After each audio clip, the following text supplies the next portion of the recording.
சின்ன மருமகள்ல அடுத்து என்ன நடக்க போகுதுன்னு வாங்க பார்க்கலாம். ராசாங்கம் தமிழ்ச்செல்வியை கூப்பிட்டு சொல்றாரு, உண்மையிலே இந்த மருந்தை நீ கண்டுபிடிச்சது தெரியாம போசுதான் கண்டுபிடிச்சு நம்ம உயிரை காப்பாத்துனான்னு நினைச்சு அவனை நான் தலையில தூக்கி வச்சு ரொம்பவே ஆட ஆரம்பிச்சிட்டமா. அதனாலதான் ஆண்டவனுக்கே பொறுக்கலை போல சேது மூலியமா அந்த வைத்தியரை கூட்டிட்டு வந்து உண்மை என்னன்றத நிரூபிச்சிட்டேன். நான் இந்த இடத்துல இன்னைக்கு உயிரோட இவ்வளவு தூரம் நான் பேசுறேன்னா அதுக்கு முழு காரணம் நீந்தாமா. உனக்கு என்ன வேணும்னாலும் நீ மனசு விட்டு கேளு, உனக்கு நான் செய்ய தயாரா இருக்கேன் அப்படின்னு ராசாங்கம் சொல்றாரு. அதுக்கு தமிழ்ச்செல்வி சொல்றாங்க, அது என் கடமை மாமா. நான் இந்த வீட்டு மருமக, நீங்க என் மாமனாரு. என் மாமனார் உயிரை காப்பாத்துறதுக்கு நான் விலை பேச முடியுமா? நீங்க மட்டும் இல்ல மாமா, இந்த இடத்துல வேற யாரும் உயிருக்கு போராடிக்கிட்டு இருந்தாலும் நான் அவங்களுக்கும் அந்த காட்டுக்குள்ள என் உயிரை பொருட்படுத்தாம நான் அந்த மருந்தை எடுத்துட்டு வந்து காப்பாத்திருப்பேன். காசுக்கோ பணத்துக்கோன்னு ஆசைப்பட்டு இந்த காரியத்தை நான் செய்யல. நம்ம குடும்பத்துல உள்ளவங்கெல்லாம் நல்லபடியா உயிர் பொழைக்கணும்னு சொல்லிதான் நான் வந்து அந்த சிறுமலை காடு பயங்கரமான காடுன்னு தெரிஞ்சிருந்தோம் நான் உயிரை பணையம் வச்சு அந்த மருந்தை கண்டுபிடிச்சிட்டு வந்தேன். என்ன அந்த நேரத்துல நான் தான் அந்த மருந்தை எடுத்துட்டு வந்தேன்னு என்னால சொல்ல முடியல. எப்படியோ இப்ப உண்மை தெரிஞ்சிச்சே, அதுவே எனக்கு ரொம்ப சந்தோஷமாமா அப்படின்னு சொல்றாங்க. எனக்கு இதை விட சந்தோஷம் வேற எதுவும் இல்லை, நீங்க நல்லா இருந்தாலே போதுமாமா அப்படின்னு சொல்றாங்க. பாரியா ராசாங்கம், நீ என்ன வேணாலும் கேளுமான்னு நீ சொல்ற, ஆனா அவ நீங்க நல்லபடியா இருந்தா அதுவே எனக்கு போதும் சொல்றா. அவ எங்க இந்த போசு பையன் மருந்தை கண்டுபிடிக்காம நான் தான் கண்டுபிடிச்சோன்னு சொல்லி 1 கோடி ரூபாய் ஆசைப்பட்டு வாங்க நினைச்சவன் எங்க? அதுக்கு அவ ஆத்தாக்காரியும் உடந்தையா இருந்திருக்கா. அவ தான் பணம் பணம்னு பேயா அந்த கல்யாணம் முடிகிறதுக்குள்ள பணம்னு என்ன பாடுபடுத்துனா. ஏண்டி ஈஸ்வரி, இந்த மருந்தை கண்டுபிடிச்சது தமிழ்ச்செல்வின்னு உனக்கு நல்லாவே தெரியும். ஆனா தெரிஞ்சிருந்தோம் உன் மகனுக்கு சப்போர்ட் பண்ணி இந்த 1 கோடி ரூபாயை அணிவிக்கிறதுக்காக தானேடி அவனுக்கு சப்போர்ட் பண்ணி நீயும் உடந்தையா இருந்த அப்படின்னு சொல்லி ஆத்தா கேக்குது. உடனே ஈஸ்வரி ஒரு நாடகம் போடுது.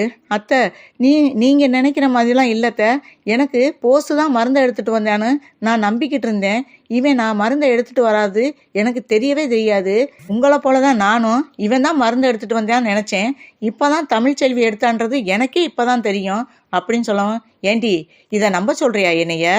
உனக்காவது தெரியாம இருக்கிறதாவது, நீ எப்படியாப்பட்ட கைகாரின்றது எனக்கு தெரியாது அப்படின்னு சொல்லிட்டு ஆத்தா சொல்லுது.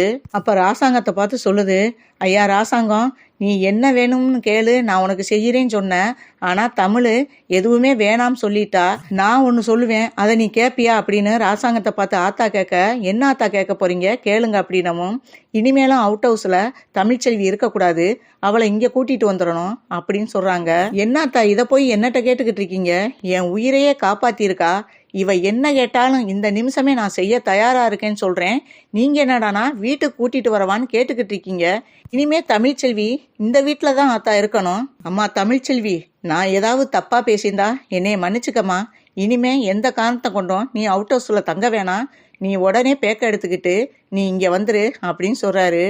அது மட்டும் இல்லம்மா, இந்த குடும்ப பொறுப்பை போறான் இனிமே நீ தான் பார்க்க போற அப்படிங்கிறாரு ராசாங்கம்.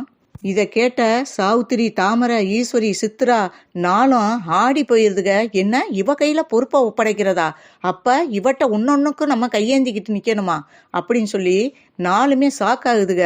ஆத்தா ரொம்பவே சந்தோஷப்படுது. என்னையா சொல்ற ராசாங்கம், பொறுப்பை தமிழ்ச்செல்வி கையில கொடுக்க போறியா அப்படின்னவும், ஆமா, இனிமே இந்த வீட்டு நிர்வாகத்தை தமிழ்ச்செல்வி தான் பார்க்க போகுது அப்படின்னு சொல்றாப்புல. இதை கேட்டதும் சேது ரொம்பவே சந்தோஷப்படுறாரு. சாவுத்திரி அப்பதான் வாயை திறக்குது. என்னன்னே, அதுக்காக வீட்டு நிர்வாகத்தை தமிழ்ச்செல்வி கையில ஒப்படைக்க போறியா?